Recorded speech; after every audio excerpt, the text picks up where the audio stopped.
Welcome along. It's Wednesday double bill time here on ZMS with ESTV. Tour du Alps, Stage A, Saint-Martin-Tillon is coming up first, and that's 21.2 kilometers elevation, a staggering 1,297 meters. Ouch! A little bit softer coming up at 7:30. We have West London VR race 4.3 from the West London series. A fantastic double bill. Stay with us. This is your evening's entertainment here on ZMS and EST. 2 minutes 30 odd to go to the start of the first race, Tour du Alps. Now, if you are new to this series, let me just explain. It's a cumulative series, and you'll see there from the top 20 riders that all of them have done 7 races so far. We're on race 8 with 9 and 10 coming on Thursday and Friday evening this week. Now, you see the total time, which is the third column along, 6:14 for John Beams, 7 minutes ahead of Daniel Cadiz, and there's a clutch of people just on his heels. Jonathan Stevens from Moon Riders, Jojo Rizanek, Wout Clays, also from Moon Riders, Lee Marshall, and Peter Brookwavel. Indeed, Timo Achenbach, another Moon Riders rider from Germany. So probably the top 8 all in some sort of contention, but that 7 minutes that John Beams has got, John Beams of Pedalers, looks to be quite emphatic. So we'll see what happens tonight. Now, this race happens several times a day. Wout Clays is currently in the hot seat because he rode it earlier, and he did it in 1 hour, 4 minutes, 58 seconds. So that's 1 hour, 5 minutes, give or take 2 seconds. And so that's what we're looking at to see if it can be beaten today. Now, John Beams was quite emphatic last night, pulled out another minute or so on Daniel Cadiz. And we look at this. This is in Switzerland, of course, Tour de Suisse. We're just south of the Rhone in the French-speaking part of Switzerland. And you'll see it goes up some valleys before this staggering, twisty. It's not out the heads, but it's got that sort of feeling to it when you look at the map with all those hairpins. Up to Tillon, which is a 1970s ski resort at the top of the mountain, and you can see probably which way they ski down the mountain from there. So as you can see, it's along the valley, and it's generally uphill all the way, but then you've got that zigzag right up to the top. So we look forward to those hairpins. As I say, this is just south of the River Rhone, which flows into Lake Geneva or Lake Léman, before oozing out the other side and becoming the Rhone again and flowing down to the Atlantic, coming out Nice, I think, isn't it? If I remember rightly. No, probably not. It's not Nice. It's further west than that. Sorry, my geography is falling apart. Staggering 54 riders on the start line. You can see that looks fairly healthy. You can pick out some of the jerseys there. The white jerseys with the black shorts and black and green shorts, those are OTR riders. OTR run this event, and we're about to go. 1 second. Here we go. Timo Achenbach of Moon Riders at the front there, Argyll, as they fly past. Now, you can look at the bottom and you can see that the first kilometre or so is fairly green on the profile at the bottom of your screen, bottom left-hand corner. The big bubble, remember, is the rider that we're currently following, whoever that may be. In this case, in this instance, it's John Beams. The other dots are people who are off the group. You can see this is formed into possibly 2 groups here. It's coming together. That's one group again. John Beams at the head there, Pedalers, and we see Paul Nichols, also known as Cruella. John, by the way, in there, an RGT man himself, and we shall have a look at how this group sticks together or disintegrates as we hit the climby bits. Now, as you can see, they're just about to sort of hit a little narrow band of sort of orangey coloured profile. Anything red is uphill. The redder it is, the steeper it is. Orange is less steep. Anything remotely looking like blue, and there's not a lot of it on here, is downhill. So there are a couple of dips. Now, this is the first little bit of climb. 10%, if you look at the top right-hand corner, 10%. And this is just a little teaser. We've got a lot more to come. So Keith now from OTR is leading the pack, but it's not fragmenting that much. And I think they're over the worst of it now, 6%. I mean, it's still uphill, down to 2%. So they've got over that without it splitting too much. And well, I say that it's fragmented now. I said that. I think that might come together on the green. We shall see. I'm really expecting the big splits when we get to that really long red chunk as we go up the valley side. coming up in about another kilometre or so. If you look in the top right hand corner of your screen, you'll see that we've done over a kilometre now, 1.14, 1.14, 1.15 kilometres, 19.8 to go. So this is a 20-kilometre race, and as I say, the target is an hour. To do 20 kilometres an hour over this course, bearing in mind how uphill it is, I think is very, very respectable. And we can see John Beam's stats at the bottom of the screen there. 373 watts as he pulls out. He's sitting in the pack as well, so he's got a little bit of saving going on. He's still doing 400 watts. Heart rate of 146. Now we can see John in the picture there, looking as cool as a cucumber. Now if that was me, I'd be blowing out of every orifice I had. Peter Wavell, the man from Berkshire, pushing out ahead, an OTR rider, as you can tell by the kit. There's Peter soloing out the front, as I say, from Berkshire. Must find out which bit of Berkshire he's from, because it's, well, I said last night, I think it's quite a long county, so you can, the difference between living in Slough and Hungerford is quite a lot. You'll find the accents are even different. So we've still got a little bit of a bunch. As I said, this did get together a bit more on the green, although if you do look in the bottom left-hand corner, you can see there's a string of little white dots that haven't kept up with the big light bulb-shaped bubble. So we have dropped quite a few. 53 riders online, according to the stats there, so somebody's dropped out. And it might be worth explaining that as much as everybody wants to win the race and everybody wants to win the series, there is something else that's fascinating about this. And it is that out of all the people that finish all 10 races, they will all go into draw for £251 worth of prize money. Keith Aitchinson from Barcelona. It's a very Spanish-sounding name, Keith. I assume that you didn't grow up in Spain, but Barcelona, what a nice place to retire to. Keith OTR, the organisers, say James Ogilvy is racing in this. I'm pretty sure I saw his name on the list earlier, and I'm sure we'll see him on the screen shortly. So as I was saying, anybody who completes the 10 races goes into draw for £251 prize money. And yesterday we started with 26 riders in the running, and we lost one yesterday. Dermot Doyle missed yesterday's race and therefore has fallen out of the running. So there's only 25 left. So there's an attritional sort of, you see Daniel Kadir's the man in second place at the moment, just behind Keith Aitchinson. So as I say, there is this this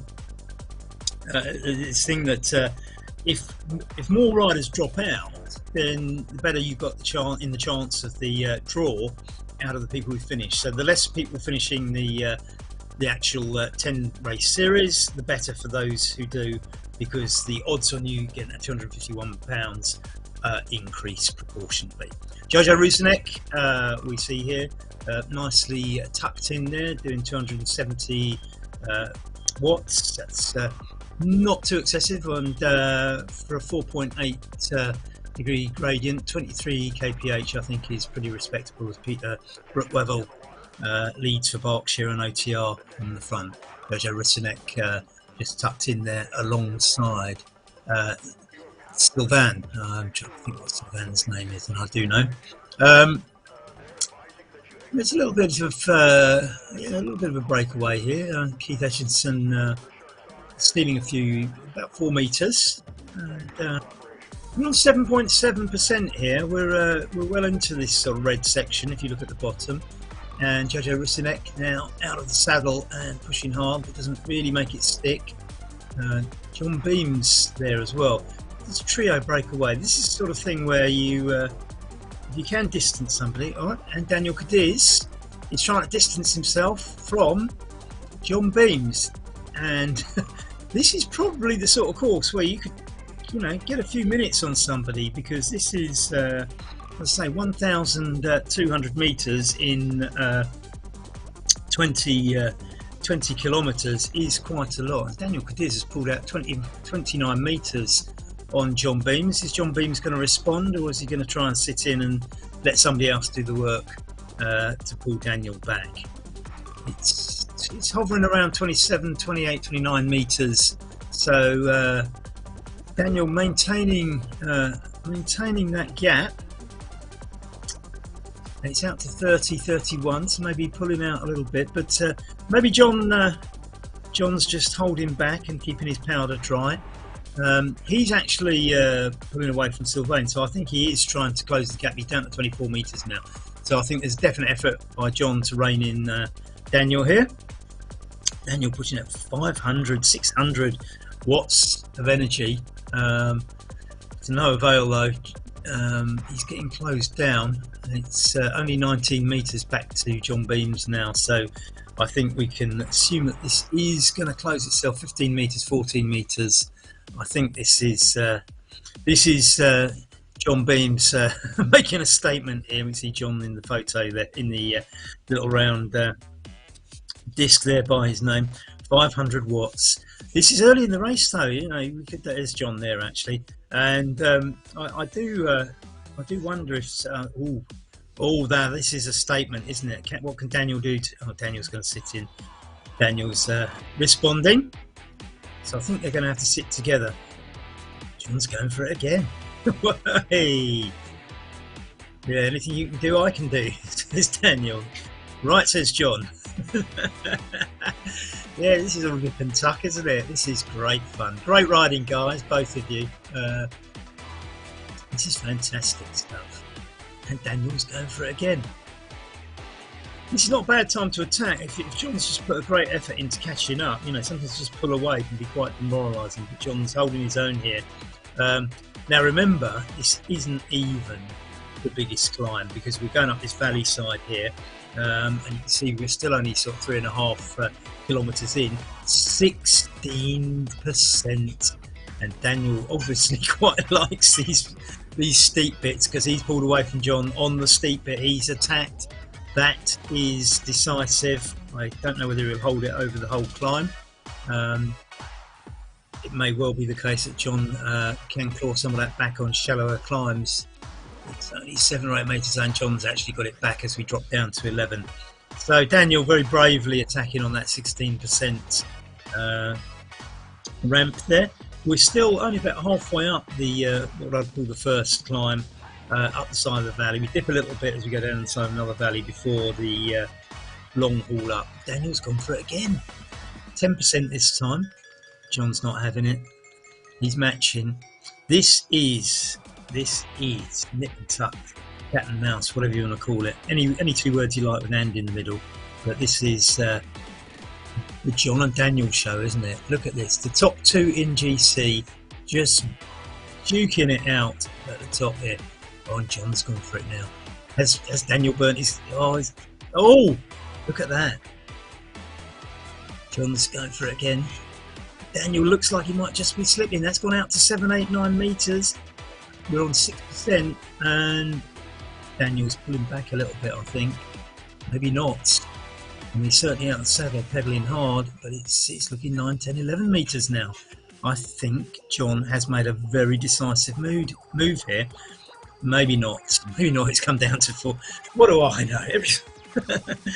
This is brilliant. Who needs a commentator? Just watch it. It's fantastic stuff. And Daniels says, look, you know, I haven't burnt all my matches. They're coming up just slightly softer bit now. Just after this, you can see the gradient on the profile reduces from red to orange. But look, it's only still 25 metres back to Sylvain, Guido, and Keith Etchinson. 30-40 metres. It's not massive. Jojo Rusinek now at 70, and Lee Marshall, Tim Achenbach, and Jan Suard probably now out of sight. Jonathan Stevens and B Herrera. Daniel doing one. Look, it goes up to 16%, and this is where Daniel likes to attack. Now, if he can make one of these stick, brilliant. But I think John knows at the moment it shallows, he's got the power to pull it back. We're talking about 7-8 metres here. He's down to 3.7%, and immediately John Beams looks like he's closing back in. So, what have we learnt so far? I hope you're paying attention at the back. Daniel likes to attack on very steep 15-16% gradients. Can't make them stick so far because Daniel's catching up when the gradient shallows. But who is burning the most matches? Remember, there's 7 minutes in this. Daniel needs a few minutes. You know, a few seconds is not really going to close that gap. Let's have a look what's happening further back. Third, fourth, and fifth, all within sight of each other, but nothing envisioned behind that. Guillot and Sylvain and Keith Aitchison. Keith Aitchison now 42 metres back from Guillot and Sylvain, the French duo. Will they work together? I don't know. Talou Sylvain pushing out 300 watts. I don't know if they know each other and they're working together or not. We shall see over the course of this, but there's certainly a French duo looking to battle out third place on the podium. Keith Aitchison, Barcelona, Barcelonian Brick, he sounds like. He'll probably turn out to be American or Australian now, I've said that, but maybe he'll let us know at some point. For future commentaries, because I know he races quite regularly on RGT, and I've certainly seen him on here before. Jojo Ruzinek, and he's putting out 300. I think to consistently put out 300 over one of these climbs is quite impressive, and certainly there's people putting out a lot more on some of the steeper sections. 10%, this is not easy. Putting out 15 kilometres an hour at 10%, I think is very, very decent on RGT, which, depending on how you have your settings, but as a general rule, I think is slightly harder than other platforms. Certainly, default setting isn't a soft one like Zwift puts you on. So, as I say, you can adjust it to kind of the Zwift settings equivalent, which is about 50% resistance. But as I say, that's not quite cheating. That's just a preference. You lose a little bit in some places, but I'll get the techie people to explain that sort of thing because I'm not fully sure of all the implications. Interesting to see these groups holding together because I do always say when I'm out on club rides that hills always shatter every group, but this isn't totally shattered. There's quite a few people. They might be strung out in a line, but you know, they're all within spitting distance of each other. There's Timo Achenbach from Moonriders, German. You can see him in the little circle there. Vest undone. I bet you're sweating and you're absolutely baking hot. Thanks for the wave, Timo. You look cool, actually. I have to say, I marvel at how they can keep a cool face like that while doing nearly 10% climb in a race. It's fantastic. Well done, Timo. So this little group here, John Beams and Daniel Cadiz have been caught by the French duo. I hadn't so busy looking at Timo's facial expressions that I've missed that little catch. So Guillet and Sylvain, and who else have we got up there? Keith Aitchison from Barcelona. So we've now got a group of 5. If Guillet can keep up, Jerome Sylvain looking quite strong. I think Guillot is probably struggling to keep on that, which is a real shame, having made so much effort to get up there. 5.45, a quarter of the way through the race approximately. 7.5% gradient. It'd be nice to see Guillot get in on this. I don't know what his data is. Be interesting to see. But I'd like that group to be 5 because I think that would make for an interesting race. And you do wonder if between them, Daniel Cadiz and John Beams have burnt a few matches. Nicolas Guillot, Frenchman, 5, putting out 3.43. He's putting out, I mean, that's probably, just having a look at the stats side. He's putting out similar sort of efforts to the guys just in front of him. Certainly the guys just in front of him at the back of the group, and he does seem to be within striking distance. It's only 7 or 8 metres, but the difference between being 7 or 8 metres back and actually on the wheel does cause you to put in a lot more effort. The draft effect is quite profound here. So let's see, Nicolas down to about 6-7. Looks like he's getting closer, but it's Beams and Diz who've been dropped. They have been dropped by Sylvain and Keith Aitchison. now taking up the reins, and it does look like that little spat between John Beams and Daniel Cadiz might have cost them dear, but no, they're not having any of that. They're making a statement as they fly by. Nearly 6 kilometres, Nicolas Guillot responded to. Wow, this is quite exciting on the front, isn't it? Glad you tuned in. So Keith Atchison now, John Beams. John Beams, I think he smells blood there. They're on the downhill bit, and you'll see if you look at the bottom of your screen, they're about to hit a blue bit. And if you look at the top of the screen, you'll see it's -7%.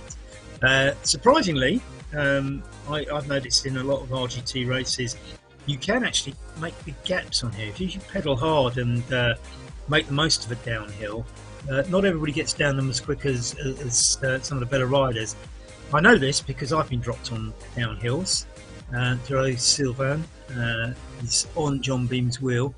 Maybe the others just working together, doing enough to make up the gap, although John puts in another spurt on this little upward bit of 6-7%. And you would favour Daniel Cadiz to do something about this. John Beams from Worcester in the UK. I'd call it the southwest, but I suppose it's probably the Midlands actually in the UK. If you're not from the UK, it's sort of what do we say, west of Birmingham in the Midlands, and very nice county it is too. I haven't cycled there a lot, but the bits I've done are very, very nice. John Beams pedalers now at the front with Nicolas Sylvain just behind him. Keith Atchison leading the other trio, and we're back to the 5. So at 6, well, we're coming up to 7 meters, so we're about a third of the way through the race nearly, and we've got this group of 5. Now I think that's quite impressive for a climbing race like this. You would expect it to fragment quite a lot. Now you might argue, if you look at the bottom of the screen, that trail of white dots after the big blob at the front suggests that it is very spread out, and you wouldn't totally be wrong. But what we have got is a nice competitive little bunch to slug this one out, and just look what they've got coming. So guys, just enjoy this little bit of green profile that you're going along now. A couple of bits of blue in there because things are going to get nasty. Just look how much red you've got in the second half of the course. Well, we look forward to that, because if you can keep this race as entertaining as you have done so far, guys, we're in for an absolute cracker. So, from the aerial views, Dero Sylvain is in the lead, although, as I say, I think this is the rotating lead. Is Daniel Cadiz just slipping off the back a little bit there? Hope not, but we shall see. Now, further back, who have we got here? James Ogilvie. Now, we've got to give mention James Ogilvie. He's with Hudel, 2 OTR riders. You can see OTR down the back of the jersey there. Now, James Ogilvie, of course, of OTR, is the man who puts all this together, so he's a very important person. We give him lots of airtime and kudos. And as a fellow race organiser, and my race is coming up after this, don't forget this is a double bill. So after this at 7:30, it's West London VR race 4.3. We are for the first time outside of the West London area, and we're actually having a race based on Ghent city centre in Belgium, and that's all to do with the what I did it as a little bit of a tribute to the 6 days of Ghent in the Velodrome, which is happening next week. I called it 6 laps of Ghent, so I did a little crit course which we do 6 laps. So James Ogilvie here, and his stats coming up. Ghent, despite the Scottish Saltire in there, and actually, James, I have to say my Facebook is full of my Scottish friends who are in Moldova at the moment for important World Cup games, getting very drunk by the looks of things with the Tartan Army. James is based though in Kent, which is right at the opposite end of the UK to Scotland, of course, and probably as part of lots of England fans, I would imagine, down there in the Garden of England. But James is a very important person because he does put these things together, runs a lot of stuff, puts a lot of effort into the whole RGT setup, and I think we're very lucky to have him. So a chapeau to you, James. Paul Pudel from Offenburg in Germany, another OTR rider. It's great to see some of these teams being so international rather than necessary groups of people who know each other as well already, but I also love it when you get a local club that is strong enough to compete with these international teams. So both sides of this fascinate me, and I think it's fantastic. The community that RGT is building, absolutely superb. and Paul Goodell just going off the front there. So we'll. Who else have we got? Enough about James. He's a good player, but we better not pick him up too much. Milo Simpel is the other rider in here, and I'm just trying to see, is that that's a Czech Republic? Is that Czech? No, maybe the Czech Republic flag. I'm not sure. Forgive my ignorance. Sorry. I shall have to look that one up later. I don't recognise every flag in the world. Anyway. You're riding very, very well, and you're in very good company as well. As we go back to the front, now the 5, a little bit split up. The Beams and Cadiz still together with Nicolas Gouillet, and we go back to 21st place here now, and we have Murray John by the way in 23rd. Now that's we've got Fran Hayes actually, whose stats are up. Fran from the UK in the resplendent bright green fluo. Kit with C. Pancras and Chris Pancras, that is, and pushing out 154 watts, making the most of the slipstream. They are on a -4 gradient, so they're looking far more comfortable than normal. Nice little wave from James Ogilvie. Hiya. And a wave again. He's obviously listening. Go on, James, get in there. Stuart Murray. Also from OTR, as you can see, the white, black and green kit there, recognisable anywhere across the RGT spectrum. And as I say, can't say it too much, OTR take the trouble to put these on for us, and we are very, very, very grateful. 23rd, John by the way. Now he's an important person too, and he's got RGT after his name, and that's because he is part of RGT. So there we are, the best platform out there, and it has the best people working for it, and they actually come out and ride it with us as well, so they know what we're pleased with and perhaps sometimes what we're not pleased with. I know that John's been very, very helpful to me over the years when I've been promoting and presenting RGT races. He's been an absolute brilliant help and very supportive, and thank you very much. There's lots of Murrays in this, isn't there? We've got 2 Murrays there, one with the Sultan, one with Union Jack. So I don't know if that's certainly, I would always regard Murray as a Scottish name, but then again I have a Scottish name as well, but I don't sound very Scottish, do I? Shields, another man with the Sultan, Martin Shields there, and he's in 24th at the moment, pushing out 198 watts, and this is sort of probably the level I ride at as well. And he's got some company. He's got, who's he got? It's Paul and Misva, and I'm just trying to see who's the other one then. Galizzi, Italian. It was nice to see some Italians in here, and it's nice to see that. I think just recently I get the feeling we're getting more and more Italians. There's always plenty of Belgians, and the French contingent's growing. Denmark's, or you see in there you've got the Amaze from Denmark. Denmark have put in some great Merswa, sorry.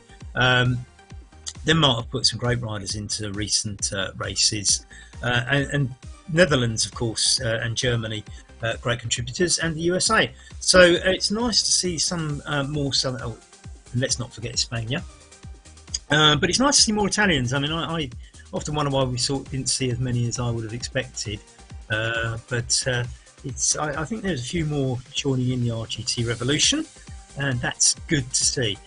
Daniel Cadiz and John Beams now duking out once more. Are they going to pull away from these two? This is the early stages of a very, very long climb. Now, if they can maintain this, and we're looking at 17%, once again, Daniel Cadiz does this on the steepest bits. He's obviously a very, very, very good climber, and I think Daniel once told me off for getting the wrong flag, but I think that's Puerto Rico, but I might be wrong. It's certainly one of those islands around the west coast of America.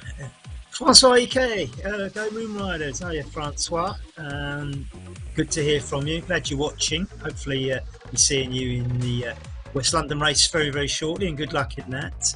And we shall see what happens. Francois, you like a bit of climbing, don't you? Is this your sort of climbing, or you prefer those shorter, more punchy Belgian climbs down there in the Ardennes. Let me know, Francois. Now, Daniel is not distancing John Beams enough here, I think, to make it stick. But Nicolas Guyot and oh, it's Chile. Sorry. So how wrong did I get the flag? Ouch. So Daniel is from Chile. Sorry about that one. I'm guessing my sort of South American flags, and I was just so way off geographically. That was terrible. Anyway, we now know. And we probably now know why Daniel Cadiz can go up 17% gradients, because if you live in Chile, there's a lot of them. Look at that hairpin, isn't that fantastic? They're so iconic, hairpins. We're definitely on this bit up to the ski station. We're on our way to Thion, which is in French-speaking part of Switzerland. We're south of the River Rhone, south of Thion. Thion, or Sion, depending on how you want to pronounce it. It always intrigued me. I hadn't really sort of taken a lot of notice. Oh, here we've got the Zoom room. Let's have a look at this. James Ogilvie in there. Gets a wave, James. Maybe not. It's too concentrated. We've got Timo Ackenbach from Germany, and of course John Beams. My God, how smooth they look compared to what me blowing away when I'm on my trainer. Well done, guys, and thanks very much for coming into the Zoom room. It's good to see you all. As I was saying, we're in Thion, which is in the French-speaking part of Switzerland, south of the River Rhone and Sion. Sion, this is sort of just east of Lake Geneva or Lake Léman, depending on which you want to pronounce it in French or German. And we're just south of Sion, actually. Saint-Martin, Thion, le parcours aujourd'hui. Anyway, we've got plenty of views here.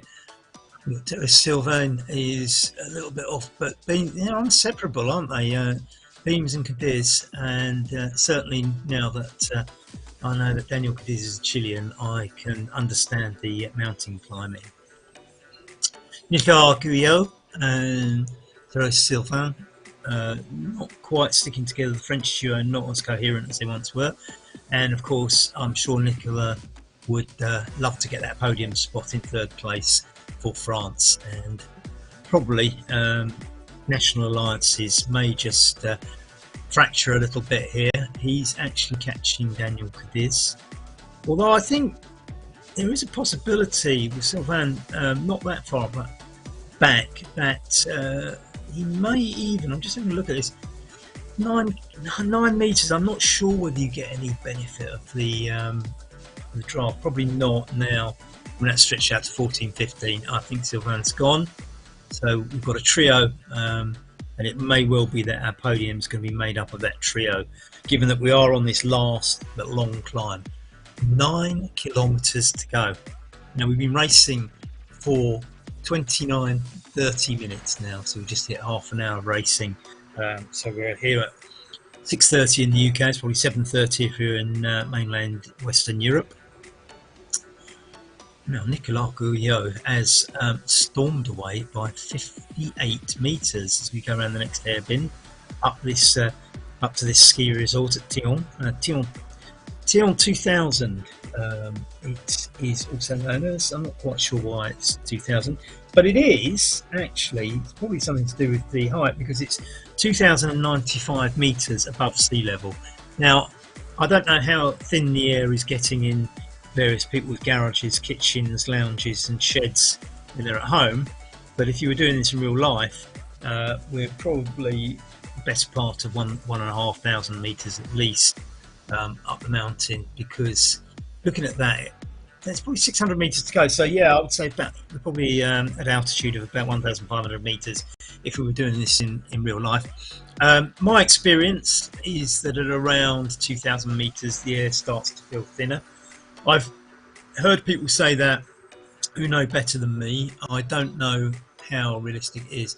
Cadiz is now 35 miles behind 35 metres behind Beams. I think Beams might just have snapped the elastic on that one. So I don't think that is a big gap, and at this stage of the race, unless John cracks, and he showed no signs of that yesterday, I think this is now 90, going up to 100 meters. So I think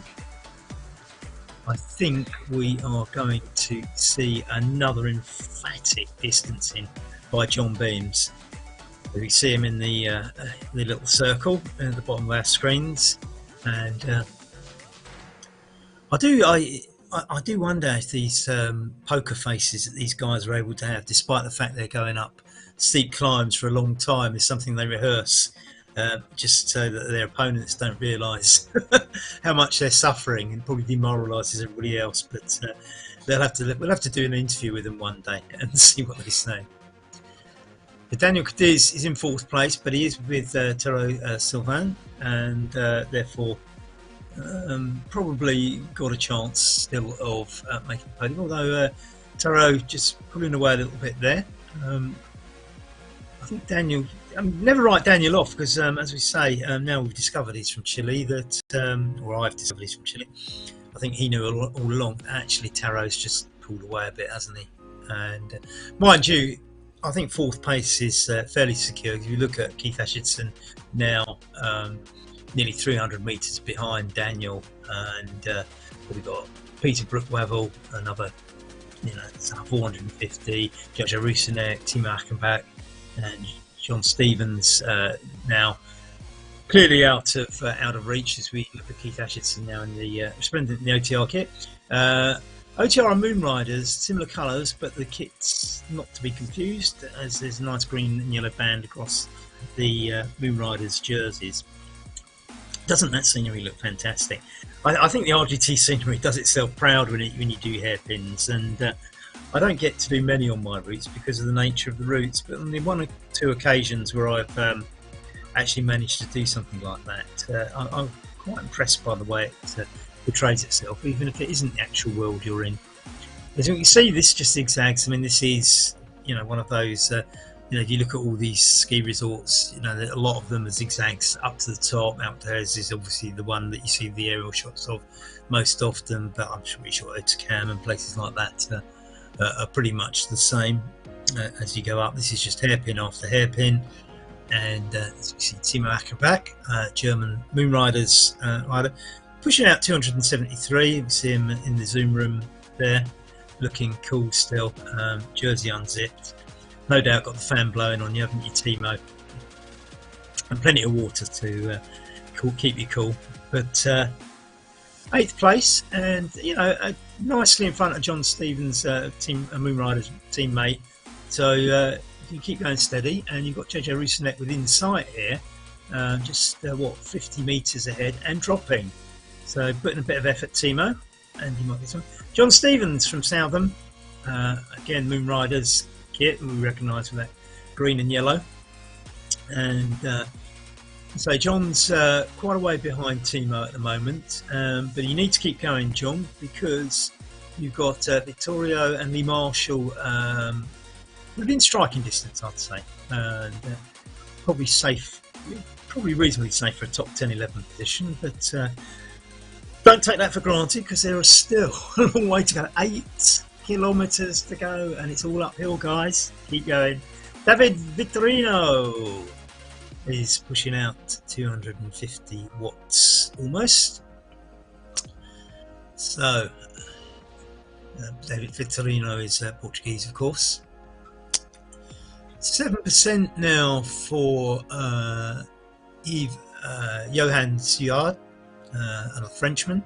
Johan pushing out 160 watts. I don't know if at 12th place it's at the point where you just settle in and take the riders. Barbara Herrera sits behind and takes the draft. Very shrewd move, Barbara. Well done. It's exactly what I think I would do if I could. Oh, I say that, and she pushes ahead a little bit. Severin Lepolek, Swiss, riding in his home territory, no doubt literally and on screen, pushing out 230 watts. Again, this seems to be about the average for this mid-pack sort of top 20 riders. Fran Hayes, again, 250 watts. This seems to be the settling pace to do this. We're hovering around, we're under 10% on most of this section by the looks of things. I don't think, I mean, the gradient obviously juggles around a little bit as we go to 9% here with Fran Hayes and James Ogilvie hitting 10%. But I think if you look at the shades of the colours, James, again, another one on that sort of mid 200s, pushes it slightly up to 300 watts as we hit 11%. But I think if you look at the shade of red at the profile at the bottom of your screen, you can see it sort of goes, it's almost stripy, isn't it? It's not deep red all the way through like that very early hill was. So I think, again, well, 13%, but let's see how long that lasts. I mean, I've got a bend coming up. It might be that we go around this bend with James and Fran here, and things settle down. Although 14%, it looks like it peaks, doesn't it, visually? And I think the RGT screens are quite reliable in that sense. So we go back to Nicolas Guyot, who is now absolutely storming it ahead of John Beams, and is probably, if I'm going to put a bet on, going to win this, although there's still a long way to go. Well done, Nicolas. I think this is quite an impressive ride. I mean, if you can beat John Beams by that much, if you hold this, boy, well done, chapeau. And yeah, I'm very impressed. 360 watts. And it's interesting, isn't it, that Nicolas at the front here is putting out almost 100 watts more than the people around, you know, so I don't know, 10th to 17th, that sort of range. He probably needs to do this if he wants to keep John Beams at bay, because John is a pretty prolific rider. See what he's putting out. John's putting out a bit less. That's interesting. And he's got Taro Sylvain not far behind him. And it's John Beams sitting in, comfortable in with the fact that he's probably distanced Daniel Cadiz by a couple of 100 metres. Only John will know. And he's so poker-faced and cool. Just look at him at the picture. You wouldn't know this is a man struggling up a steep hill, would you? It's very impressive. Visually, it looks like Taro Sylvain might be making up a little bit of ground on John here. I suspect, though, as I say, John's probably not totally bothered about positions, and he gives this away. Thank you, John. Good to see you. Yeah, Taro's just behind you, by the way. Look at the way he responds. What a competitor. Fantastic stuff. I think Taro's probably going to catch you and sit on your wheel for a couple of 100 metres as we go around the next hairpin, which is obviously steeper than the general gradient. John Beams just putting that little bit of extra effort in as we go up 9%, and Taro not quite matching that, but I got a feeling that he won't let himself get dropped off as he puts a bit more in. 350 watts about, down to 300 watts of output. So this is probably lower than Nicolas at the front, and we'll have to see what Nicolas putting out in a little while. But so having caught John Beams, he's not. And there's Daniel Cadiz. Now let's see what his stats are if we can. 303. So again, it's notably higher than the batches behind. Time is important to Daniel here because he doesn't want John beating him by too much. 7 minutes apart at the beginning of this race, remember. That looks like it's going to extend. It probably is a bit of an arse to make up something like 10 minutes in the next two races. Remember, there's 2 races left. Race 8 tomorrow, by the way, if you want to watch that, Derek Bocock is broadcasting that. If you go on RGT users or RGT user events, you'll get details. Derek's doing it tomorrow. He's streaming it. It's not on ZMS, so just look out for that with Derek.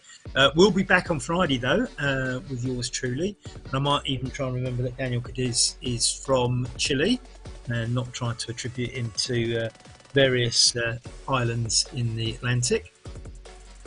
Peter Brookwavel, just behind Keith Aitchison, 235. So and it's interesting again. you know, Peter's in 6th. This is his sort of top 10s seem to be putting out over 300s, and the next batch after that around 250 watts. We don't know what we don't know what else the rest of the pack further back does. Jojo Rusinek again, or we, you know, I mean Jojo's 250 in 7th, so maybe that's where the gap is. I mean, we'll have a look in a minute. Timo here is putting out 276. We can see Timo live there and swaying around and putting the effort in. Go on, Timo, just round the bend. Look, you've got Jojo just in front of you. Go for it, mate. Go for it.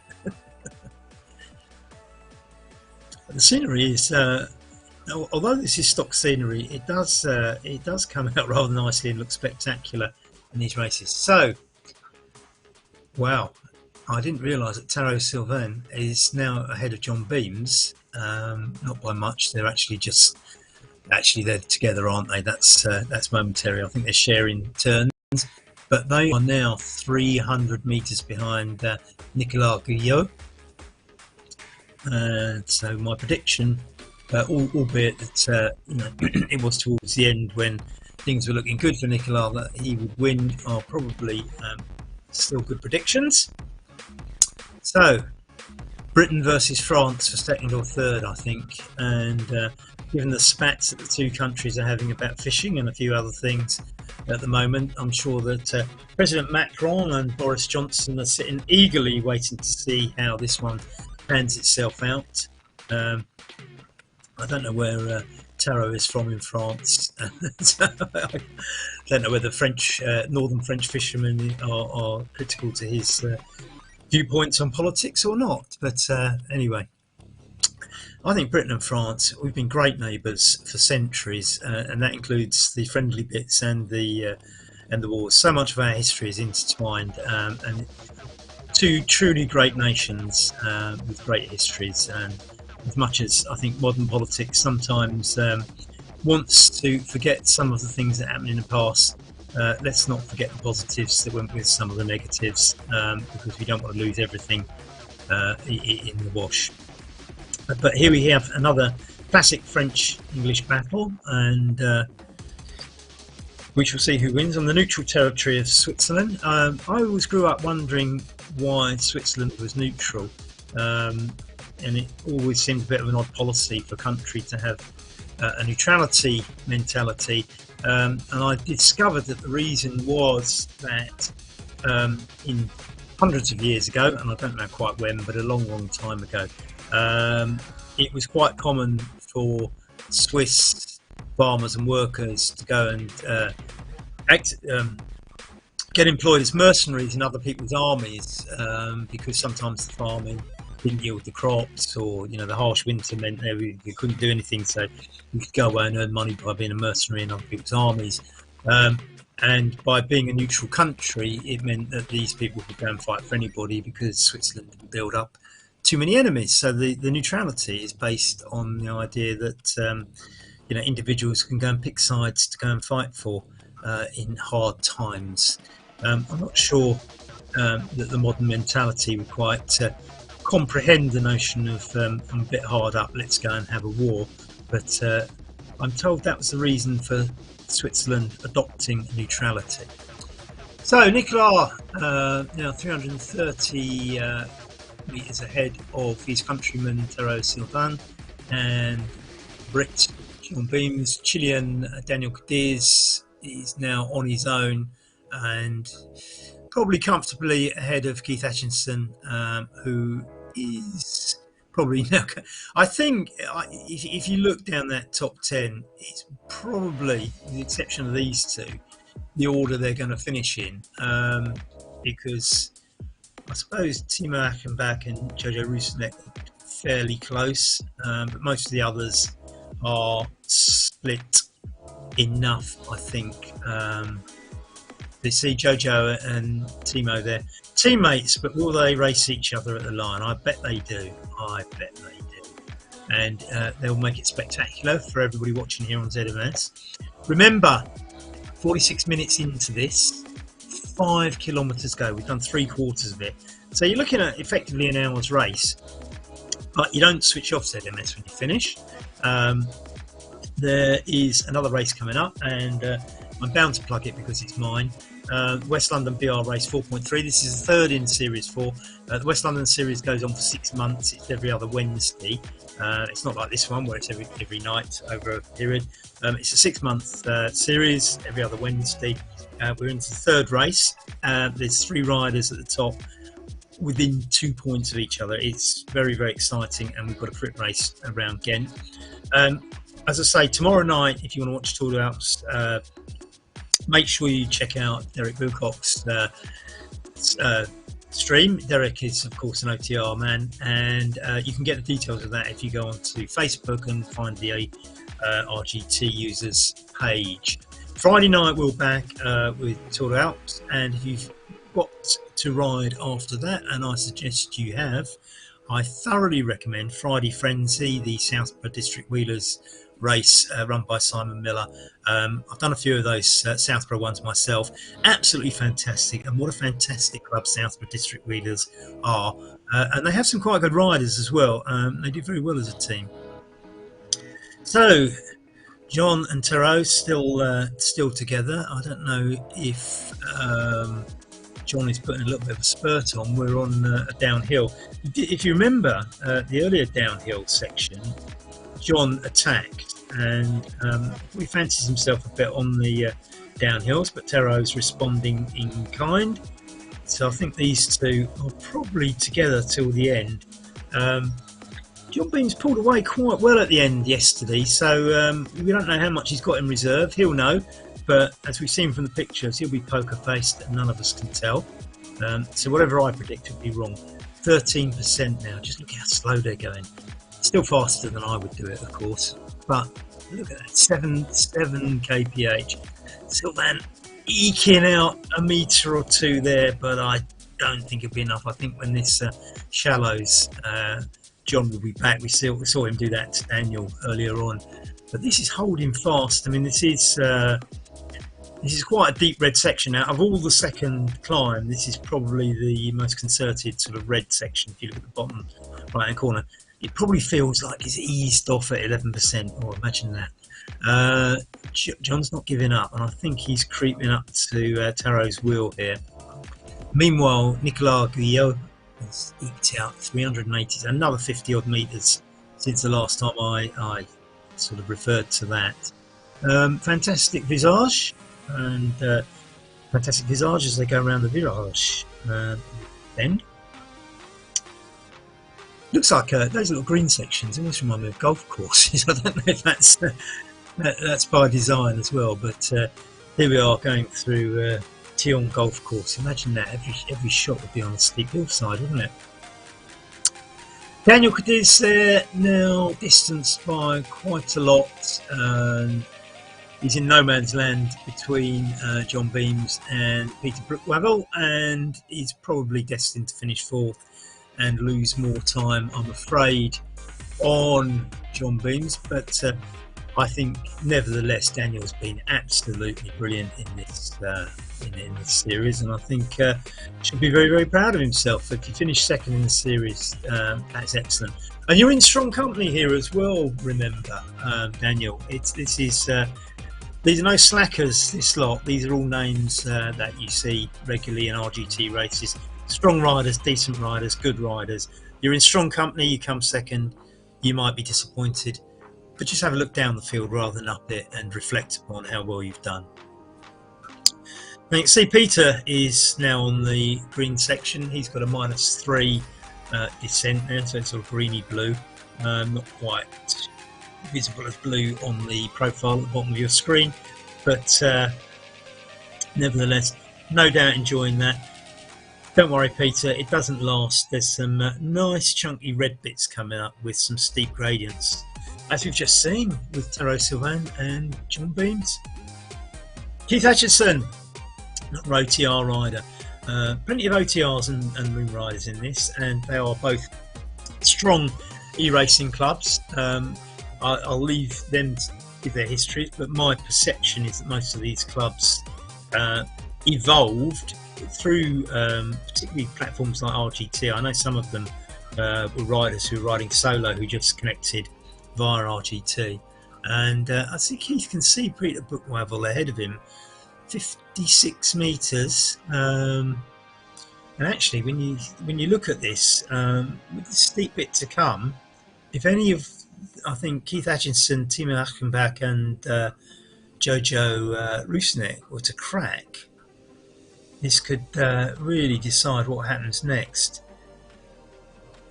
So, Timo, for the first time, I think, looking like he's grimacing a little bit. Or was that a smile? It's a smile, isn't it? Yes, it's definitely a smile. He's loving every minute of it. Sit on Jojo's wheel. I think they're closing in on Keith. Yeah, it's only 20 metres. Could have a trio here. We could have a trio. So a couple of Moon Riders and an OTR rider coming together now. Yep, we've got a trio. So let's see what happens next. Now they are hitting the really steep bits. It's 12% already. Probably about to get worse. We'll see what happens. Maybe it's Keith that's. Maybe Keith is just going to get overtaken. Let's see what Jojo and Timo decide they're going to do about this. It's sitting there at the moment as we go past some cheering spectators. Lots of ladies. That's obviously the wives and girlfriends come out to cheer the lads on. 10%. They're sticking together as a little trio, aren't they? Are they working together, or is it just all as energetic or tired as each other? Who knows? Who knows? We're back with Nicolas Guyot, and he's comfortably 560 odd meters ahead of these two, and these two are inseparable at the moment. I wonder if this is going to come down to a sprint, or just one of them is going to have the energy and the other one just looks up and shrugs their shoulders and lets the other one go. Now if you look at the profile where we are, the big light bulb bubble on the red section is John and Taro. We're about to hit a bit of orange, so the gradient will probably drop down under 5%, I would guess. It's about 8% at the moment, as you can tell from the top.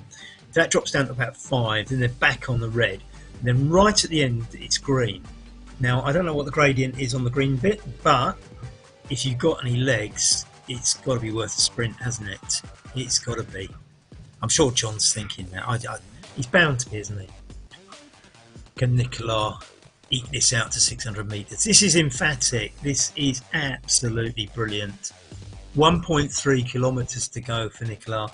I think he's got it, because they've got to ride 50% faster than him to catch him, and that's not going to happen, particularly on these gradients. I think this is only 1.8 kilometres to go for them. It means that the little green bit at the end can't be very, very long. I don't know how many metres that'll be. It might only be 20, somewhere between 20 and 50 metres. So not a lot of sprinting time, but the legs they're probably going to have by the time they get there. Nicolas can see the Flamme Rouge, and it's coming home. Its lead slipped a little bit down to 560, not a lot, but he could probably sit back and relax. That's assuming he doesn't want the time. I don't think Nicolas was in our top 25. Remember, the top 25 go through to the draw for the prize of £251, and I can't see Nicolas in the 25. So a win's a win, I suspect, for Nicolas and France. I think the French are going to be cheering on Nicolas all the way to the line. 926 metres and 575 in front of Taro Sylvain and John Beams. I think it's safe to say that he's going to get it, and he's on 10%, but he's not going to. I mean, there's still things that can go wrong in these races. I mean, you can get a technical. You've got to have your Wi-Fi. Give you a drop out or something like that, or your computer plays up. You can be finished. So nothing's for certain, but I think we should probably state that Nicolas is coming home with flying colours in all his glory. it's a shame there isn't a huge crowd to cheer him along. You know, if this was the top of a mountain in one of the Grand Tours, the place would be heaving with people cheering him, and there'd be buzzing atmosphere. Unfortunately, not there. But I suspect there's Frenchmen all over the place watching ZMS right now who are cheering in their homes. Perhaps that's a future feature for ZMS. Crowd noise from the people at home. But he's still having to struggle through 12%. It's not fair, is it? I'm nearly finished. I want to get home. It's only 500 metres and you're making me do 14%. It's cruel. Ooh, look at that for a hairpin. Well, and John Beams and Taro Sylvain are still together, comfortably ahead of Daniel Cadiz, who's a long way ahead of Brooke Wevel. And Brooke Wevel seems to have distanced Jojo Rusinek and Timo Akabak, who had just caught him. So it's looking like the OTR man is going to finish in 5th. Right, so John and Taro coming under the Flamme Rouge. That's their 1 metre to go. But remember, most of that 1 kilometre to go. Most of that kilometre is fairly steep, as we've just seen with Nicolas Guyot.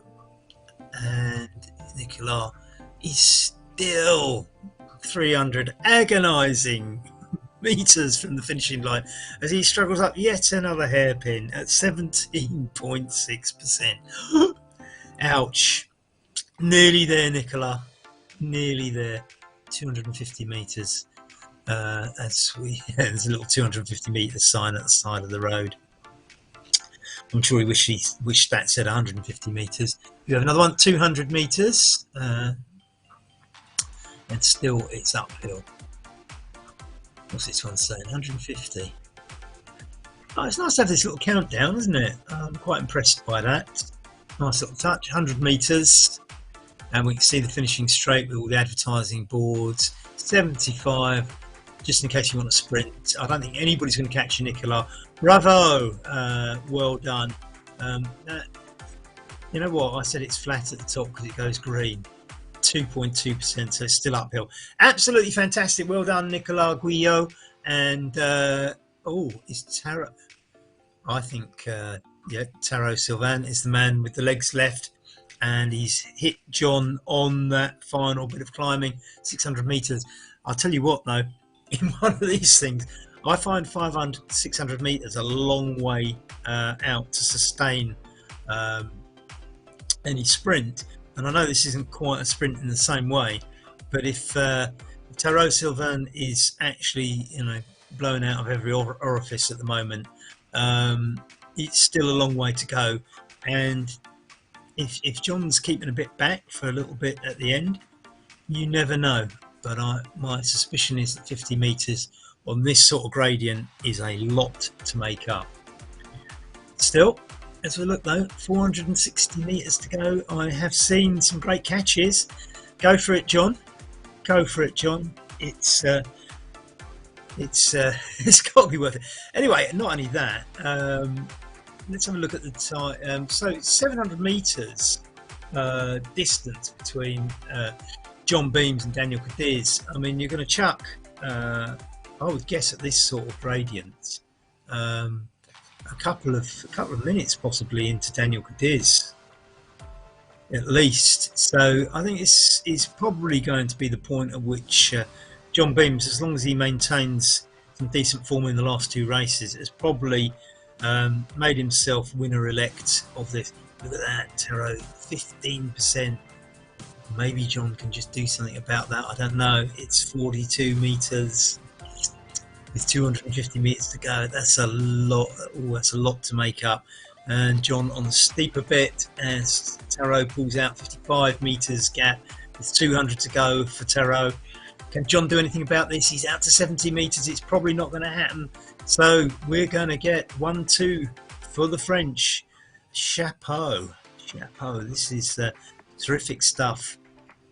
A great race for the French in the French-speaking part of Switzerland. Here we are, just south of the Rhone. Saint-Martin, Tiron, which is a ski resort, just east of Lake Geneva, Lake Léman, and say southern Switzerland in the French-speaking part. And here we have it, a 1-2 for France. Well done, absolutely well done this year. So here we have John, who's going to come in 3rd place, podium place yet again for John, who's been emphatic in this series. Gives us a big wave. Well done, John. Is that a smile I saw there? Did you actually smile? You've had the straightest face all through this race, and I think you just cracked and smiled at the end there, John.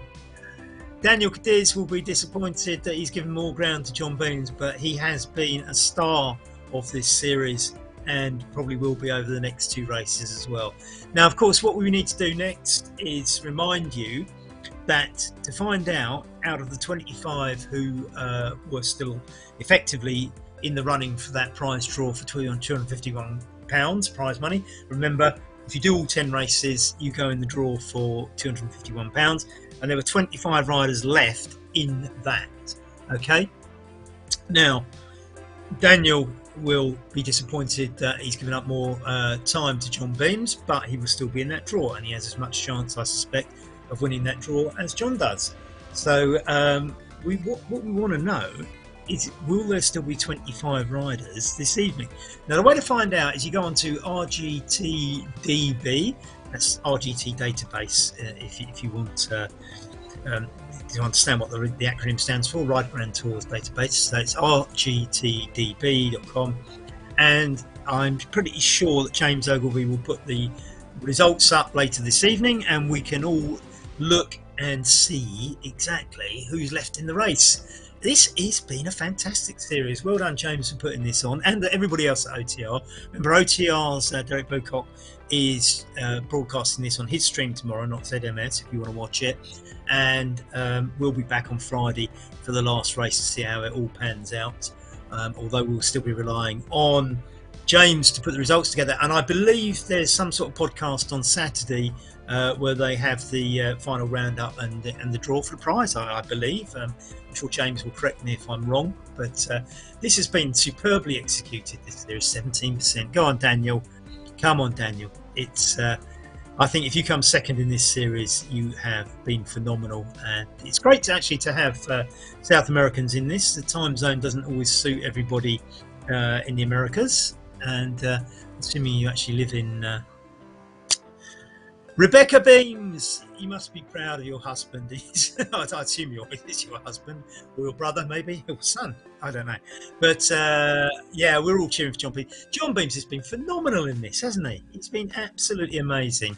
I hope if you're in the same house, Rebecca, give him a big hug and give him congratulations from everybody at ZMS. And yeah, Brian Kelly, I like the wave across the line as well. Well done for spotting that.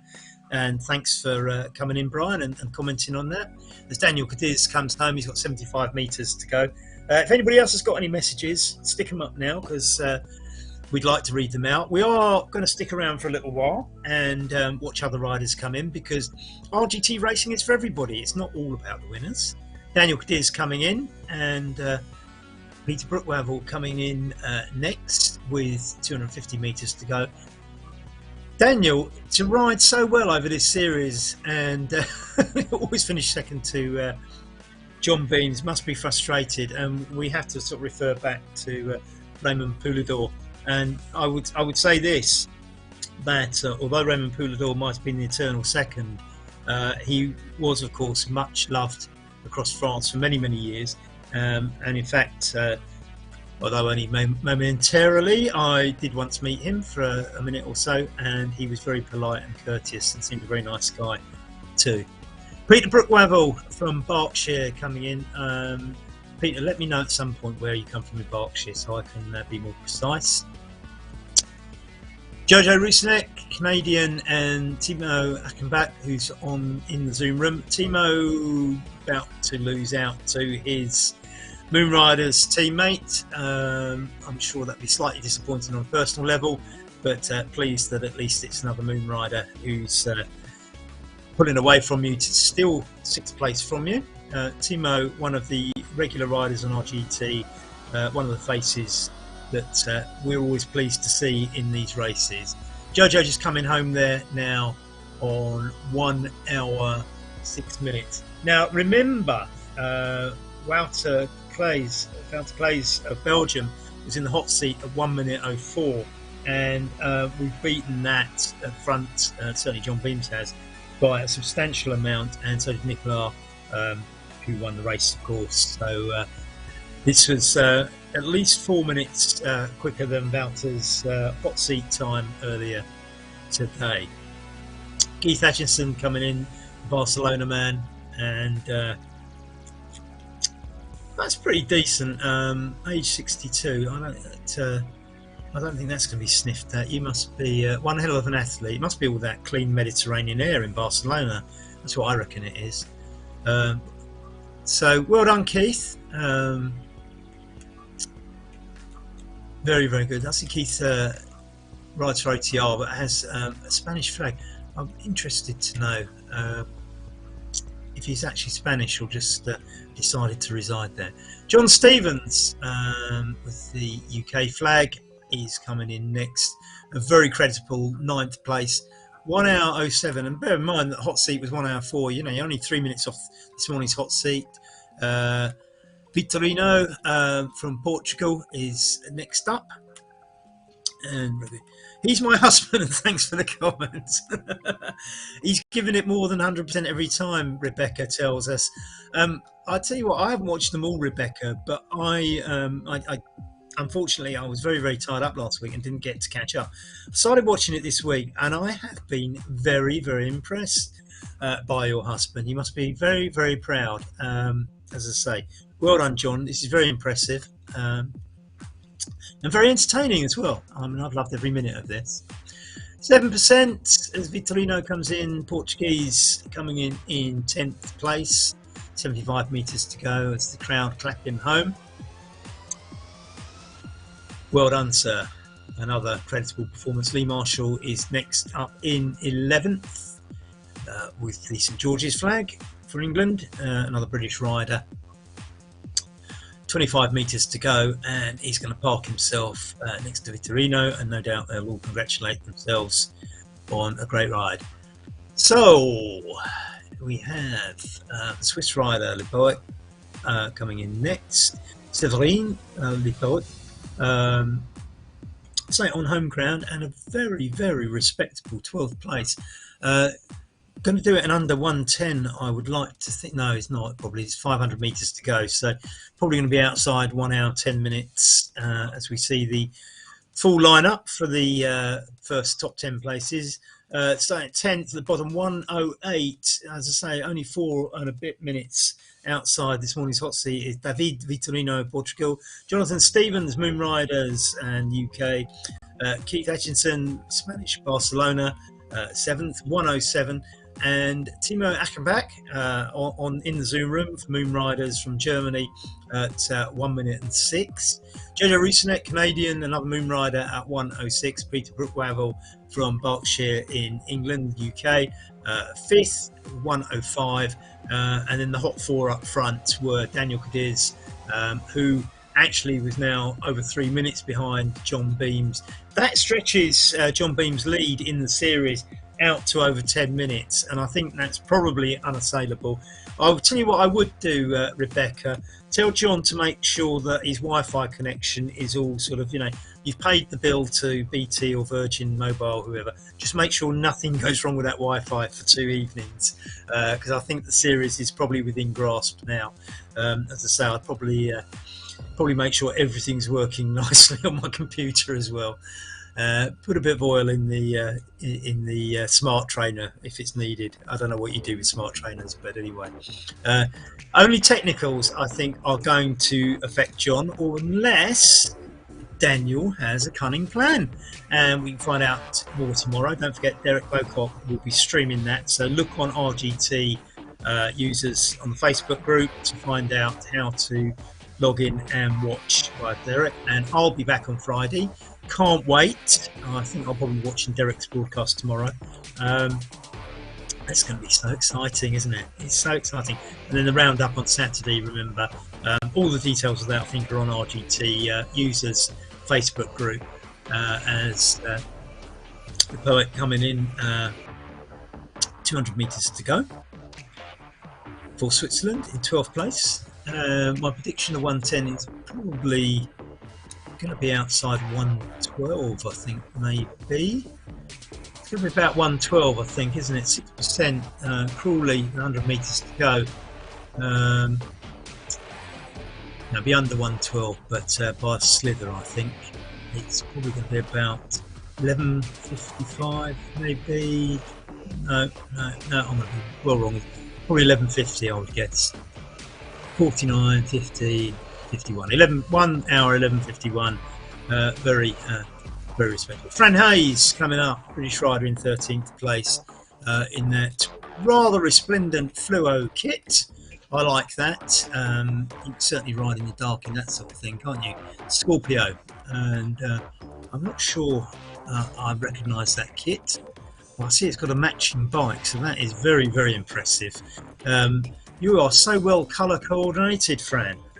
It's notable. I think if there's a prize, don't they have in horse show jumping competitions? They have prizes for the best turned out horses and things. So maybe if they had one of those in the series, write to James Ogilvie and suggest that they put in a prize for the best turned out bike and rider, because I think the coordinated bike colours and kit there for Fran Hayes would probably be within a shout of winning that.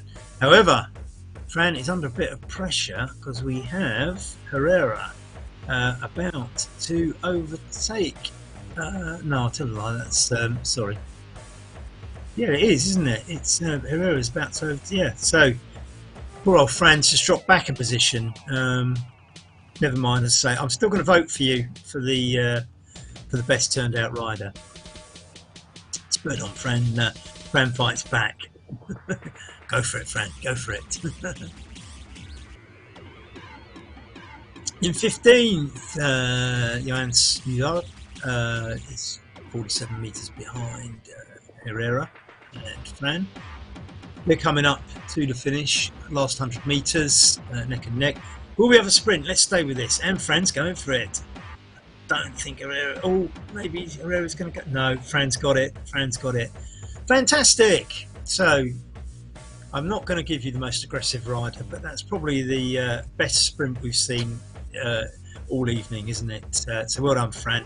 Well turned out, good sprint, and should be very, very pleased, I think, with 13th place. One of the Murrays, we had two Murrays riding in this. They were quite close to each other at one point, but this is M. Murray coming in 16th. That hairpin looks awful, 17.6%. I think I'd probably, if I wasn't sort of 250 metres from the finish, I'd probably be just about getting off my bike at that point. It settles down to a really comfortable 13%, you'll be pleased to know, as they hit the 250 metre sign. And it must be grueling. I don't know how long. I mean, this probably takes.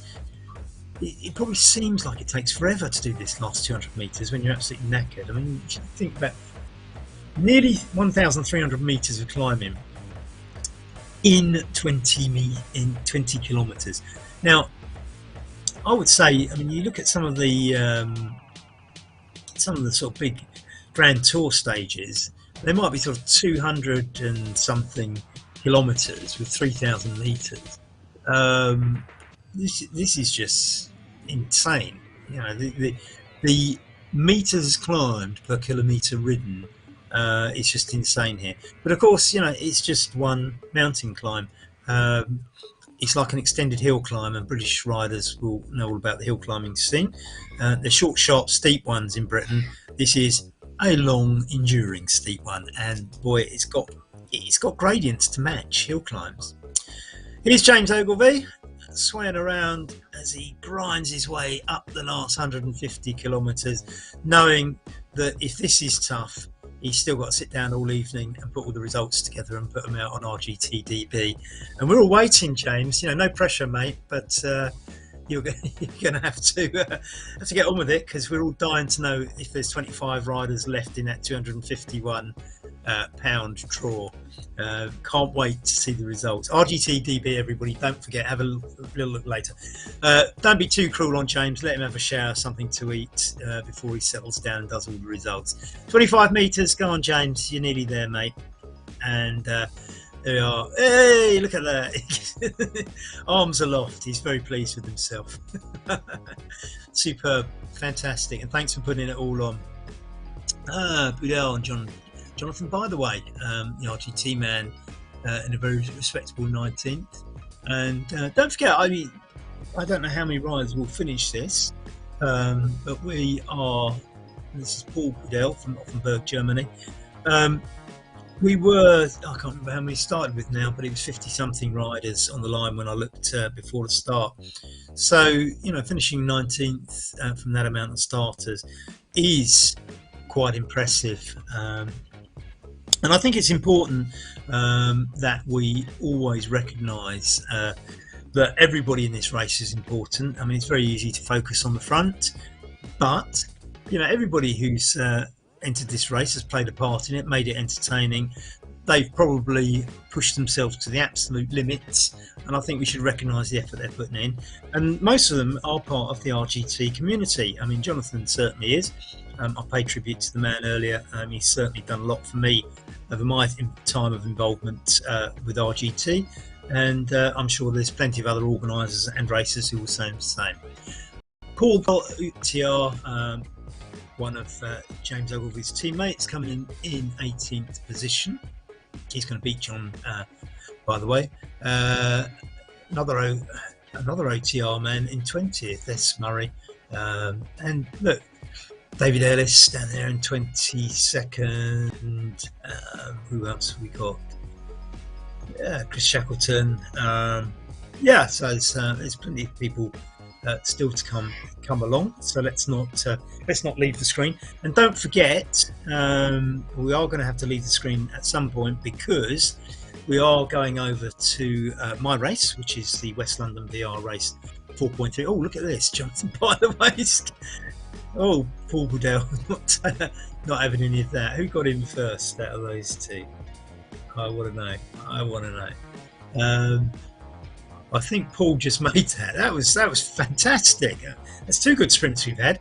In fact, I think that endorses the point I'm making, that we should look back at the riders behind, because the best two sprints we've had have come from riders further back. So never overlook the back markers. It's like going to a football match. Just because you're going to watch two teams in the middle of the table doesn't mean the match won't be good. And just because you're going to watch two teams at the top equally doesn't mean it's going to be good. So Costa and Murray are the next two coming in. We're now at 7:18. I think the predicted switch over time is 7:20. There'll be something like a couple of adverts, and then I'll be back online telling you all about West London VR Race 4.3, the third in the series. We have it very tight at the top, only 2 points separating the top three riders, and plenty of the ones just below that still in the running. And that's going to be quite exciting. It's a crit course with some bends on it, so we'll see how much that plays into it. It's situated in Ghent. It's only 13 kilometres, not a long watch. It will be fast and furious, and it's called 6 Laps of Ghent because they go around this short crit circuit 6 times. It is, of course, named after the 6 Days of Ghent race, which takes place next week in the Velodrome. Now tomorrow, stage 9, which Derek's going to be commentating on. We can see here again we've got another one of these mountain climbs that zigzags a little bit, not perhaps quite in the same way, but there's plenty of hairpins spread across the range as we go up this mountain. So what we've got, 3, 2 and Daz, and that looks pretty steep coming out of the valley there. Stretching and zigzagging and then stretching again. That looks quite a fantastic race. 27.6 kilometres, 1,104 metres. So slightly easier than today's because it's kind of longer with 100 metres or so, probably about 200 metres less climbing and 6 kilometres longer. So and most of that I suspect is along the valley that you can see on that picture from the start. So all to be raced for tomorrow. I'm sure that Rebecca Beams will be watching in and cheering on John, and I'm sure Daniel, because his family, will be doing the same from Chile. It's going to be a thriller. Join Derek tomorrow, and I'll see you Friday. But remember, don't switch off now, because we're going to do West London VR race coming up. That's only 13 kilometres. I'd say it's not hilly. it'll be over in 20 minutes. So stay tuned, and we'll see you very, very shortly.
Well, here we are, West London Race 4.3. The series was always called the West London VR because I've always based the races on routes in and around West London, just outside. However, today I break all the rules. I've taken this one for a little spin around the city of Ghent in Belgium, in Flanders, a city I like very, very much. And of course, next week hosts the 6 days of Ghent in the Velodrome, and for Brits, remember that Mark Cavendish will be riding in that. And I decided to pay tribute and do a little spin round a course that I made up in Ghent. And you can see here it's got some tight corners. This is right in the medieval city, right in the centre of Ghent there. So we're going around this 6 times because it's called 6 laps of Ghent, just to mimic the name of the 6 days of Ghent. It's got some slight rises, but it's not hilly, as you can see from that. It might just be the corners and the little slow drags that allow for the attacks from the riders, so we shall see how that goes. Now, Series 4 is quite tight at the top. We have a very tight situation now to Clays and Ned Bowen at the top there. Names you'd expect to see, but nevertheless it's very, very tight, and we shall see how this one pans out. Remember, the point scoring in this is 100 points if you come first, 99 if you come second, 98 if you come third, and it just goes on like that. So every single rider will get points, and if you are a rider that's not competing at the top, you can still get prizes, because if you race 21 of these, we send you a free badge. So there's something to race for, and it's quite a nice little community of riders that get involved in these, as you'll see. Not sure how many on the start line, but I was looking a moment ago, and well over 100 sign-ups. We have 92 riders online at the moment, with 55 seconds to go. Now, it starts, if you look at the profile at the bottom, you can see it starts with a very gentle drag up, then a drop, and the only 2 brown bits, or orangey brown bits on the course are just after that dip. Those are probably the attack points, 6 times round. So there's if you take those 2 orangey brown sections, there's 12 opportunities to attack on them, and maybe the dip just before. So 93 riders online with 24 seconds before the start. Now, the way these races work, you have to pedal very, very hard off the front. They are extremely fast and furious. There's not a lot of climbing in them. I don't know whether this one will be a sprint finish or not. They usually are, but we'll see how much it breaks up. 4 seconds, get pedaling, guys. 3, 2, 1, and they're off. Fast and furious, here we go. West London Race 4.3, and let's see how this pans out as they all go past in a big bunch. And already, if you get left off that spurt, you are probably in trouble. Miles Askew from Moonriders is the one. Simon Hall from Watford Velo up there in second place too. Watford Velo new to this series this season, and they put in some very, very good performances. So don't take a look out for those, because I think Watford are going to be the real deal in this series. Moonriders at the moment emphatically leading the team classification, but as I say, there's a lot to play for, and this is only race number 3. Now, as I go through around that bend, you can see there's a few stragglers getting left off the back there.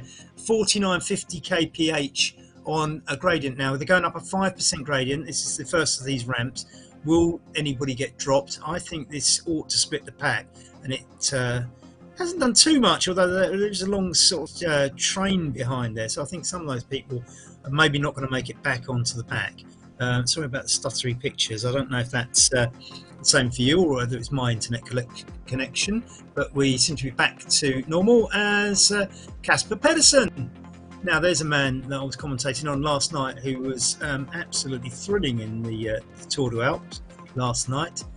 This is interesting. Look at the pack. That bunch is sticking together quite well. If people can stay together, they're just in, look, plus 1%. It's slight drags, this. The people just behind, they need to get on this group now, because if they fall off now, you are out of the group. You can see at the bottom in the profile there, as we go down minus 2.6, that it's quite a strung out field. But remember, that's probably not as strong as it looks, because what you're seeing is only one lap at a time. This will get more confused as they go around because people will be on different laps. But let's have a look at what we've got here. And see a rider from Twickenham there, Gillies, putting in a spurt at the top, and Kristen Edge, Pokemotion. Now the Dane on the front. We've got a couple of Danes in the front there. We can see Kasper Pedersen's name in 20 seconds. He's in the bunch, and you can see the sprintering has begun. There are riders behind it who are out of that bunch, and as I say, if you look at the white dots on the profile at the bottom, there's quite a few riders who will now be just riding to complete. Now that's a tight bend, and Kasper's has managed that quite well. And now it'd be interesting to see how much that plays. Kasper's getting caught now by, I say, Samways again, another Watford rider. Watford Velo, I think, are going to be forced. Now that's lap 1, and I wonder how many riders we've got in that group. I mean, it looks like probably about 40 riders still in that front group, and a couple of Danes. You can see the names there: Miles Askew, Simon Hall from Watford. Who else we've got there? Gillies from Twickenham, and we've got Jan Linden, Locomotion. So Verhoeven, Dutchman, is currently on the lead. Now it's quite interesting tactically. These spurts like this, they look futile if you think that you're going to get a breakaway.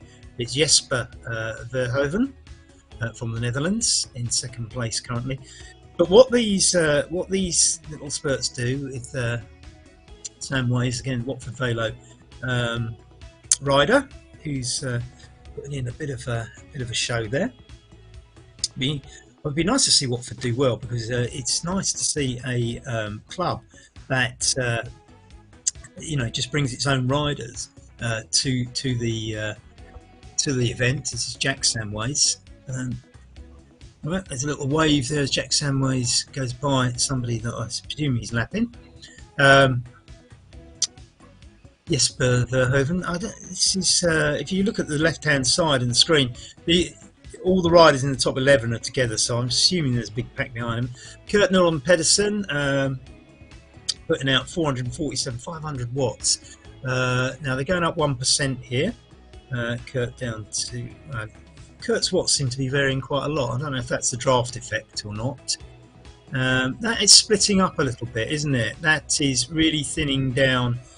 I think those little bumps, those two little orangey brown bumps in the profile, are thinning the peloton on each lap. And this is no mean feat. Kristen Edge, Pokemotion, a Dane there. I don't know why all the Danish flags are filling up. Simon Hall, James Melville with the Saltar there from Glasgow United in that bunch. Names you'd expect to see. Kasper Hedingham, Jack Samways from Watford, Gillies from Twickenham, Curry, John Curry from Southport District Wheelers. And talking about Southport District Wheelers, you can see two riders there in those distinctive red, yellow and black jerseys. They have a race that's very similar to ours. They've got their little season starting on Friday evenings, so make sure you get Friday evenings cleared. No going down the pub, stay at home and do Friday Frenzy. Simon Miller runs those for Southport District Wheelers, and they come thoroughly recommended. I've ridden some myself and I can vouch for them. And so here's Seth Bergen now, the Netherlands, out there with Kasper Pedersen. Kasper does like it's Hans Stiefbergen, Hans Stiefbergen and Kasper Hederdam out front. Kasper does like, so they're beginning to lap riders there, you see. They're going past those. It's a great temptation when you get lapped in a crypt like this to latch onto the peloton if you can for a few hundred metres. But the speeds they do, if you're one of the people at the back, it's very, very hard to maintain this. We've still got 93 riders online, and we're nearly 5 kilometres in, out of 8. We go around these tight bends, and that pack is thinned out a lot more. I have to say, as the man who designed the route, this has thinned out more than I was expecting. This is quite attritional, isn't it? And at 40, I mean, the corners are slowing them down. Timo Ackenbach, who's just ridden Tour de Alps, come on Moon Riders. Timo, of course, a Moon Rider himself, who put in a very, very good display in Tour de Alps just now. Thanks for commenting, Timo. Nice to see you again. Looks like we spent the whole evening together. Ned Bowen. Now, Ned Bowen is a star of this series, a former winner, runner-up in the last series, and he lost to Nick Greenhalgh. Now, the big news tonight, and I have saved this a little bit, Carlos Sella, another star from the series. I have to tell you that Nick Greenhalgh, for personal reasons, domestic reasons, is not here tonight, and the defending champion is going to be one race down. Now, if you think about the way this scores, if you're one race down, you potentially lose something like 90 to 100 points, and that is very hard to make up over the 13 races. However, what we have done this season, we've done a best of 6 series, what I like to think of as the green jersey, the secondary sort of competition, so that if you do fall foul of having to miss a race for illness or domestic reasons or whatever, you can do the 6 of the best. So you pick your best 6 rides, or we pick them for you, and at the end of the series we add up the points from your best 6 rides, and there is a secondary competition. So Nick will have to, I think, compete for that. He has said to me that he's going to aim for a top 6 in the series, so I think he'll still be competing hard for the rest of the series, which leaves Ned Bowen and a few others as the ones to watch for in this series. So Daniel Neuberger in this now Wouter Claes, and Wouter was in the hot seat for most of the day on Tour de Alps as they come round to complete another lap. So about halfway round now, so that'll be 3 laps completed. The information at the top left-hand corner of your screen, which is that 1 out of 6, is incorrect. I don't know if that's because somebody is stuck on lap 1, which probably means they've had it mechanical and maybe stuck, but we'll have to see. So we get some little bursts off the front here. Verheulen and Brearley putting away, and 3Rs kit there. Stephen Brearley riding for 3Rs. Catherine Pedersen and the back patch them up. We go around a bend, so they're all going to have to brake. This is thinning and thinning and thinning. What are we talking about? Maybe 30, 35 riders left in that group. Little bends. Remember that RGT makes you brake around these bends, and you can see 2 riders just there falling off the back. We have to be careful. I mean, of course, there could be lapped riders who momentarily got on and then got dropped. But these bends are playing a part in this race. This is going to be heavily contested. I think this is the Twickenham rider just falling off the back there, Gillies. Oh, that's a shame. That's a shame. Go on, let's see if you get back on. It's 42.43, and of course this would be faster if it wasn't for the bends. The bends, you see, the bend like this is going to make them brake, and the consequence is that they can't get up much over the 45, 40 to 45 range. Here they are on a very, very slight incline of 0.7. That's restricting them to 39k rather than 40, and yet they're still splitting the back, and that to me suggests that this race is the course is probably trickier than we might have thought. I have ridden it myself. I do check all these courses, but of course I tend to ride them with a few bots or on my own. Carlos Sella there, the Spaniard from Madrid. Julian Fussell for South District Wheelers. Simon Hall for Watford. I assume now we've got a couple of Watford. Yeah, look, if you look at the I think we've probably got a couple of Watford riders in here. So Jeff Gillies and Hall, that should be a good result for them. Remember that for the team classification, it's your top 2 riders. Now you can put 4 in the team. You don't have to. You can have any number you like between 1 and 4, I suppose, but 2 is what you need. And the first 2 riders in your team will their points will go towards the team classification. as Casper Pedersen and Casper Hederdum and I can't remember Pedersen's first name now. Sorry. Stuart Brearley, Simon Miller from Southborough in third place. Kurt Pedersen, that's it. Sorry. Kurt Pedersen, Casper Hederdum. The Danes have been really strong on RGT lately. I think earlier this year, probably about 5-6 months ago, a number of Danes started experimenting with it, and it seems to me that the word went round, and the Danes have gone from strength to strength as more and more joined in the competitions. And what a great country it is, and a great contribution they've made to RGT racing in recent months. If we look ahead, Kurt Pedersen and Brearley, they're just ahead. I think that's a straggler just behind. They're just behind, so I think they're about to lap whoever that person is. 45 kph as they lap the other person.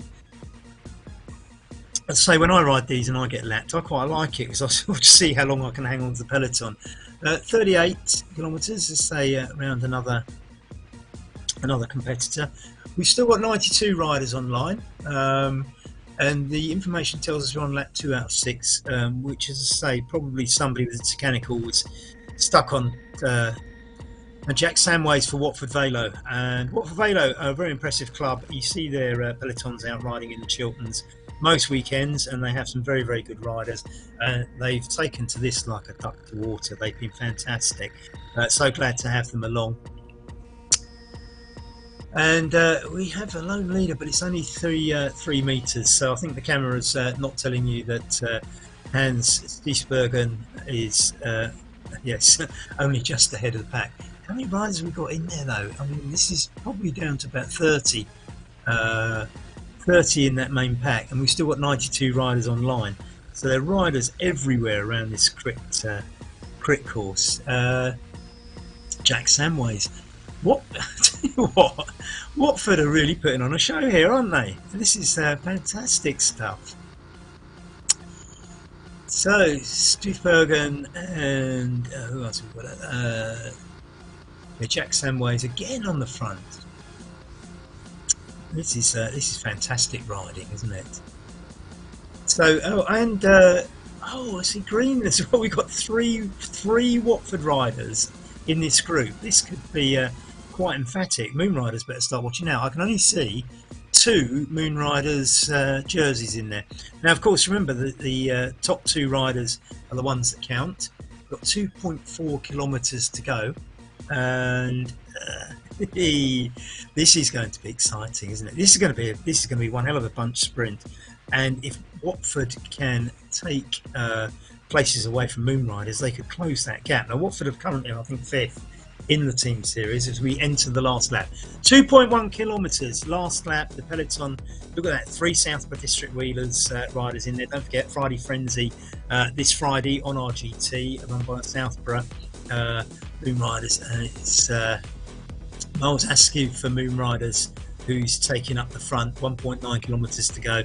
I don't think you can get a breakaway that far out, but we've got these 2 little bumps coming up, haven't we? So 1.8k to go. Everybody lining themselves up. You don't want to get dropped on either of these 2 bumps. If you look along the bottom, you can see the big light bulb there. Outer Clays up there for Moon Riders, and they are heading towards the first little brown section. Now watch the gradient in the top right hand corner. They're on minus. Now it's suddenly 5%. It's only a short ramp. Let's see what happens. Jack Samways from Watford going for it here, and it's John Samoot who's with him. So it's Samoot and Samways, and Miller is coming through as well. Did they drop into this? People definitely dropped off of that. That might, with the final shake up, is going to be a lot smaller. Carlos Sella now, he's had some great wins in this. He's taken up the front. Look, this has whittled it down. There's probably 20 riders within a shout of winning this as we come in. 1.2 kilometres to go. I'm not sure if we get a Flamme Rouge here, because I think crit races they don't put them in, otherwise they'd be there on every lap. So that has severely whittled down to about 20 riders, I would guess, maybe 24. I think looking at that, a couple of people there with mechanicals. This probably means they've got to drop out on their system. as Peter Austin up there, Carlos Sella, I'm just looking for names, Simon Hall, and both Glasgow United riders in there, Alistair McAlpine and James are both in there. I'm looking at Simon Hall for Watford, Jack Samways for Watford, Miles Askew for Moon Riders. This is down to what, 25 riders now, if that, probably less. This is Hans Striefbergen. There's a few just off the back there. Will they hold on? The pressure is on. 47, 48 kph. Everybody's pushing it with 400 metres to go. Jack Samways from Watford really giving it some. There's Ned Bowen in there. He's the man who's we have to watch. Oh, somebody's going up the side there. It is Hans Striefbergen. That is emphatic, but there's a bend, so the braking might have an effect here. 240 metres to go. No, Striefbergen is going clear. This is cracking. Oh, look, Wouter Clays, who's in Wouter Clays could get the win here, and this is the man who's going to be. Oh, this is emphatic. Wouter Clays, that was impressive. Ned Bowen in fourth, John Samu in third. These are the people that you need to be watching for. Jans Linden and Jay Miller, Miles Askew in there, and wow. I have to take my hat off. Wouter Clays is in such a rich vein of form at the moment, and Ned Bowen in fourth must be a little bit disconsolate about that one.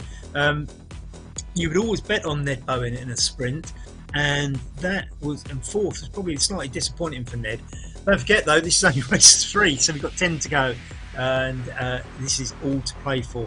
But there is a time trial later in the series, and Ned doesn't particularly like those, although he's still a decent rider. As we look at some of the results of people coming in, and Paul Hinson there 34th, Gillies from Twickenham 33rd.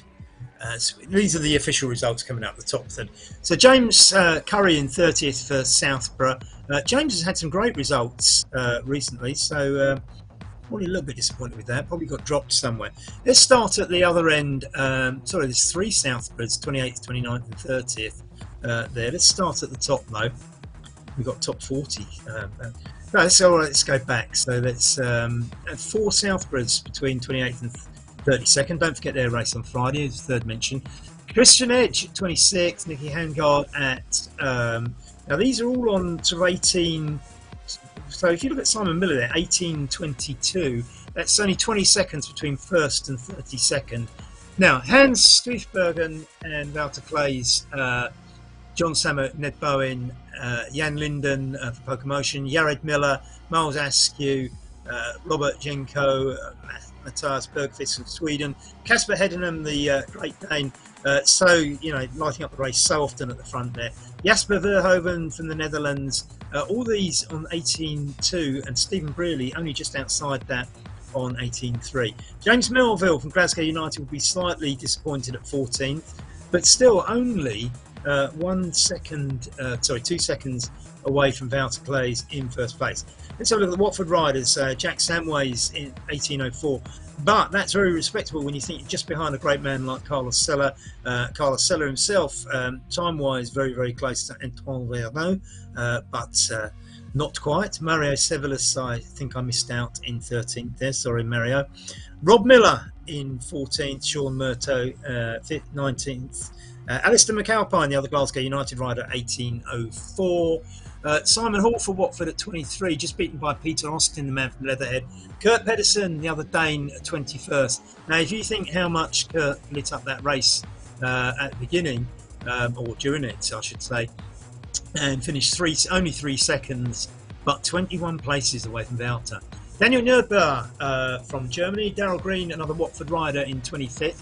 I think Watford are going to clock up some good points in this, and Christian Edge again from Denmark, Nicky Haugaard, Julian Fussell starts the little onslaught of Southborough District Wheelers riders, who obviously came in a bunch, only spotted by Kessler Dobson, nicking 31st from my old mate Simon Miller there.